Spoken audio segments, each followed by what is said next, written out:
Olá, pessoal! Sejam muito bem-vindos aqui ao canal Eu Simples Assim.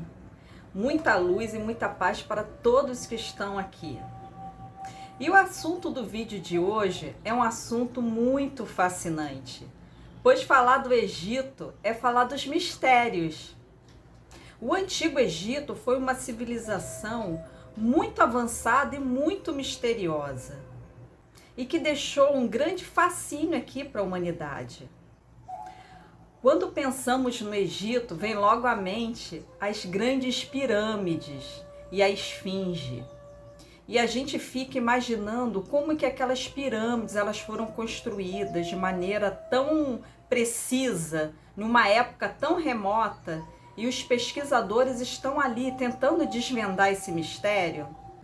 Além disso, as três pirâmides elas foram construídas de tal forma que elas estão exatamente dispostas astronomicamente com o cinturão de Órion. Ou seja, as Três Marias, como nós conhecemos aqui no Brasil. Há também estudos que falam que as pirâmides elas contêm uma grande energia, que é chamado vórtex, que elas estão num lugar eletromagneticamente aqui da Terra que tem muita energia.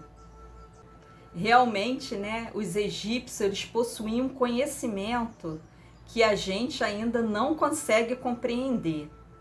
Mas por que o Egito é uma civilização tão especial assim? Vamos voltar um pouquinho na linha do tempo, né? Há 3.000 anos atrás, esse período é onde a história oficial nos fala sobre o Egito, é o que nós estudamos nos livros de história. Mas também há outras referências, como por exemplo a grande filósofa Helena Blavatsky, no qual ela fala que a civilização egípcia é muito mais antiga do que isso, remontando até a 10.000 anos antes de Cristo. E que os egípcios são remanescentes de uma civilização mítica muito mais antiga, que é a civilização Atlante. Vou fazer um parênteses aqui, para quem conhece um pouco sobre as 7 raças do planeta. Quem não conhece, tem um vídeo aqui no canal, vou deixar um card, tá? Sobre esse assunto.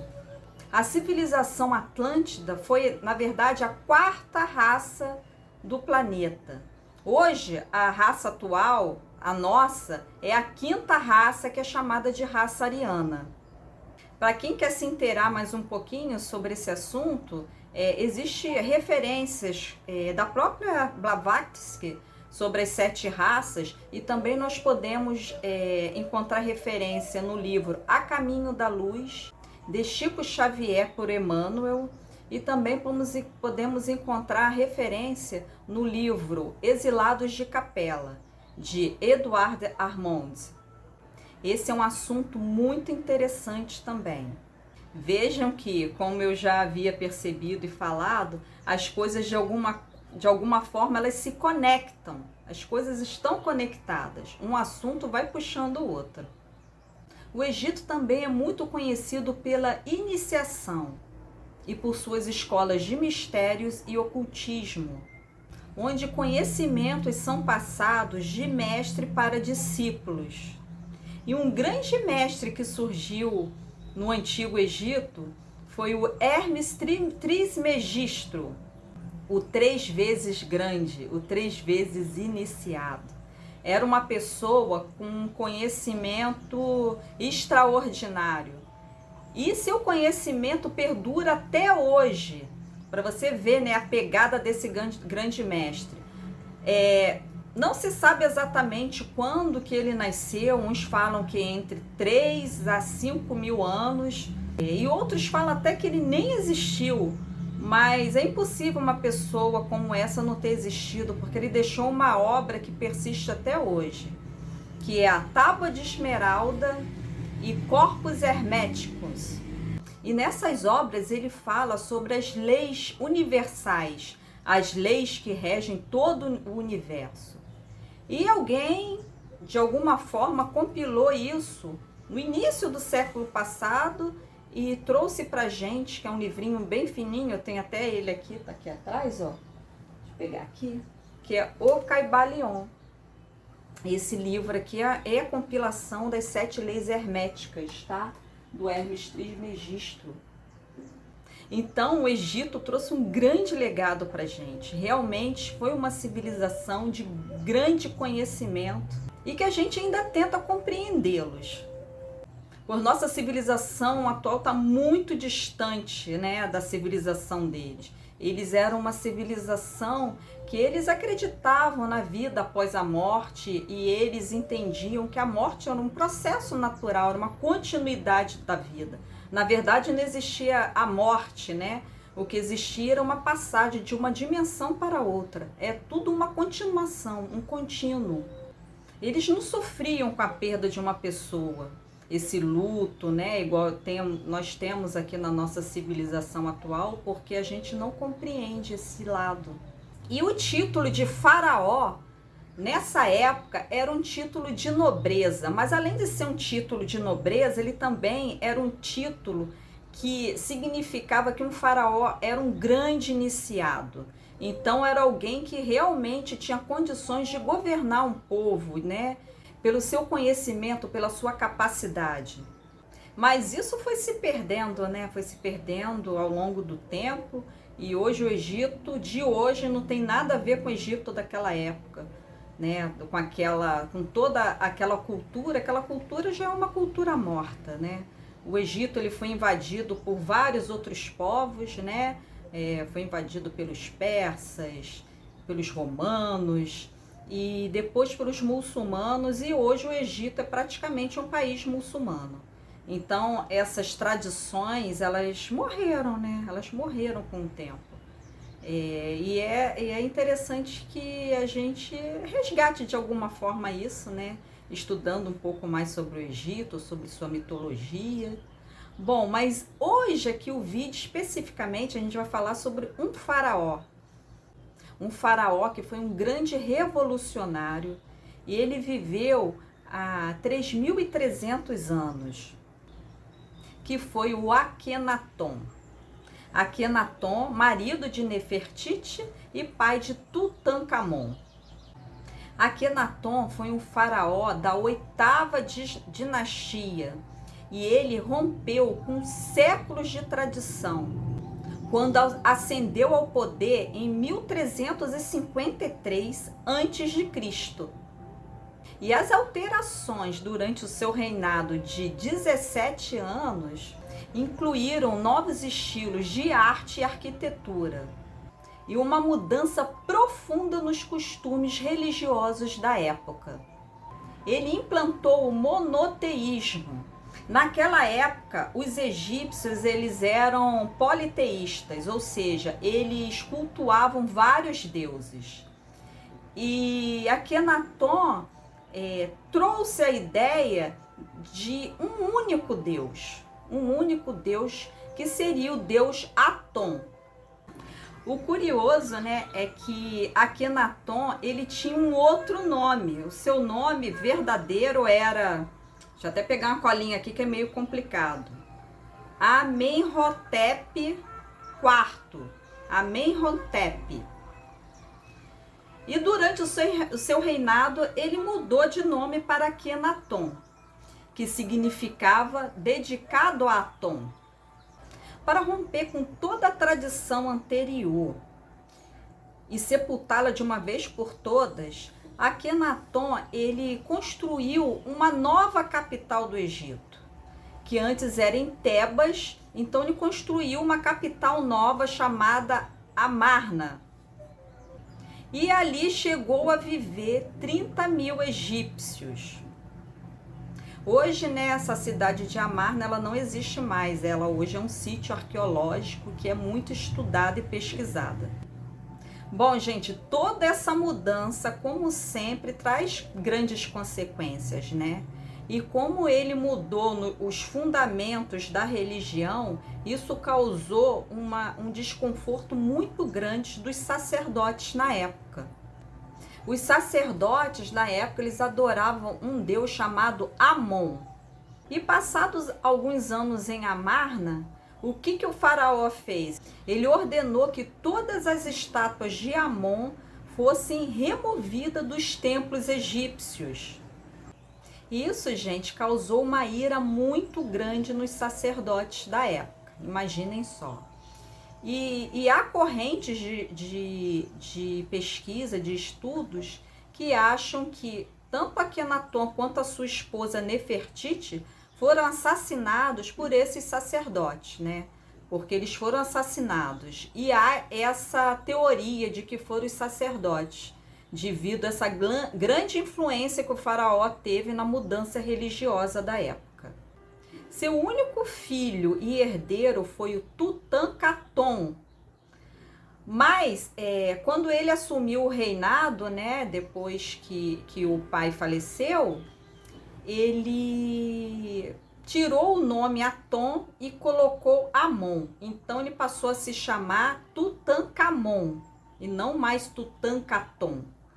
Ele voltou com todas aquelas tradições antigas, né? Começou a adorar novamente o deus Amon e deixou de lado tudo que seu pai havia implantado e voltou para as tradições antigas. Aí eu fico aqui pensando com os meus botões, né? Conhecendo um pouco mais da história de Akenaton.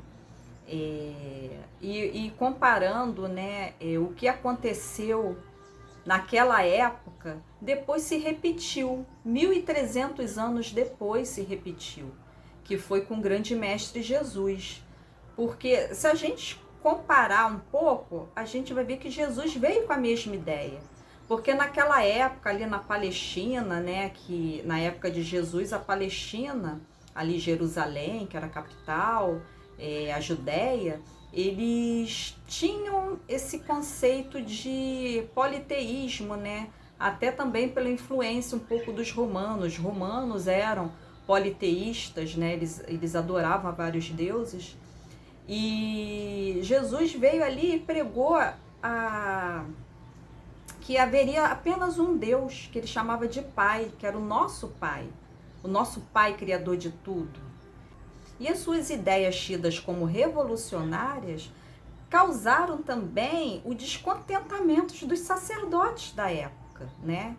E a gente conhece toda a história, como que terminou, que Jesus também foi assassinado e não foi aceito, né? Aquele conhecimento todo que ele trouxe, que a gente teria um único Deus, né? Que é o nosso Pai, né? Que para Akenaton seria Aton. É legal, né, a gente fazer essa reflexão, né? E o professor, ele fala isso, né? O professor Hélio Couto, ele fala que precisou de 1300 anos, né, desde o Akenaton até Jesus, para que essa ideia florescesse novamente, né? Olha o tempo perdido. A gente podia estar muito mais à frente, né? Há muito tempo. E as ideias de Jesus Cristo também até hoje, né? Não é seguida, né? Você vê a nossa civilização, né? Totalmente perdida, desordenada. Então seria Akenaton um presságio do Cristo? Fica aí a reflexão, né? Bom, a passagem desse grande faraó é até hoje rodeada de muitos mistérios a serem desvendados. Vimos que Akenaton ele foi um grande revolucionário, né, que implantou ideias há 1300 anos antes de Cristo. E os historiadores, eles costumam destacar que Aton seria o Deus Sol. Já que quando figuras daquela época, né, remete a essa ideia, porque sempre mostra o faraó com sua esposa, seus filhos, sempre mostra vindo raios, como se fossem raios solares do alto, né? Então eles se referem a Aton como se fosse o sol, como se Akenaton adorasse o sol, na verdade. Porém, o professor Hélio Couto, né, em suas palestras, ele traz uma outra abordagem do que seria Aton, um outro conceito, muito diferente do que é colocado pelos historiadores. Bom, quando falamos em átomo, o que vem à nossa mente, né? Primeiramente, aconteceu isso comigo, deve acontecer isso também com vocês. Vem a ideia de átomo, né? Parece que são palavras assim derivadas. Bom, e trazendo a explicação da física quântica bem simploriamente, tá? Bem, de uma maneira bem lúdica para que a gente, né, entenda, né? Porque nós não somos físicos e não vamos nos aprofundar nesses assuntos. Uma maneira que a gente possa assimilar isso e entender um pouco sobre esse conceito do que seria átomo. Então, trazer um exemplo aqui bem simples. Por exemplo, se a gente pega um microscópio, um super microscópio, e coloca, por exemplo, a nossa mão ali, né? E a gente vai aprofundando, a gente vai chegar aonde? Nós vamos chegar nas moléculas. Se a gente aprofundar mais, vamos chegar nas células, né? E se a gente penetrar mais nesse mundo do microcosmos, nós vamos chegar ao átomo. E aprofundando mais e mais, vamos chegar aos elétrons, aos nêutrons e aos prótons. Até aí nós sabemos que é o que nós estudamos na escola, né? Porém, a ciência ela foi além disso, né? Ela quis descobrir o que teria além dos átomos, nêutrons e elétrons. E para quem tem curiosidade e quiser pesquisar aqui na internet, procurem aí sobre o Grande Colisor de Hadrons. É um equipamento gigantesco de pesquisa. Ele está localizado ali perto de Genebra, na Suíça. E ele é um equipamento que ele é um grande acelerador de partícula. E ele é o maior acelerador do mundo e o maior em tamanho também. Ele se encontra a 175 metros abaixo da Terra e ele tem um comprimento mais ou menos, uma extensão de 27 quilômetros. Ele é enorme. E ali foi feito um estudo, né, para se descobrir o que tem além dos átomos, elétrons e prótons. E acelerando essas partículas, né, numa alta velocidade e indo mais fundo, foi encontrado o que é chamado de quarks. Só que a ciência não ficou aí, ela foi além. Aí foi verificar o que teria além dos quarks. E foi encontradas supercordas. E o que teria além das supercordas? Foi encontrado o bóson de Higgs. Então, o bóson de Higgs foi a menor partícula até hoje encontrado pela ciência. E ela também é conhecida como partícula de Deus. O bóson de Higgs, na verdade, é um campo eletromagnético. E a ciência está tentando descobrir o que tem além desse bóson de Higgs. Mas já há uma teoria sobre isso. Há uma teoria que seria o que é chamado de vácuo quântico, que seria essa energia primordial, tá? E então, átomo seria essa energia primordial. É o que sustenta tudo, que contém tudo no universo, tudo no mundo contém, né, essa energia primordial. A gente deu exemplo aqui, né, do microscópio na nossa mão, mas se você pegar qualquer coisa, pegar esse computador, pegar o livro, pegar o seu cachorro, o seu gato, pegar uma árvore, qualquer coisa que tenha massa, até mesmo coisa que não tenha, como o ar aqui à nossa volta, vai dar nesse vácuo quântico, nessa energia primordial. É como se fosse um lugar. Isso sustenta tudo.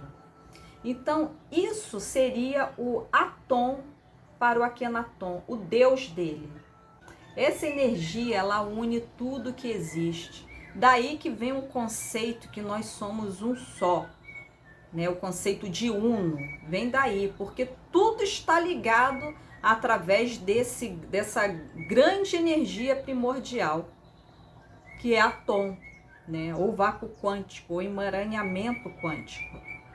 Tem vários nomes, né? E o interessante é que se a gente for pegar uma das leis herméticas, que é a lei da correspondência, né?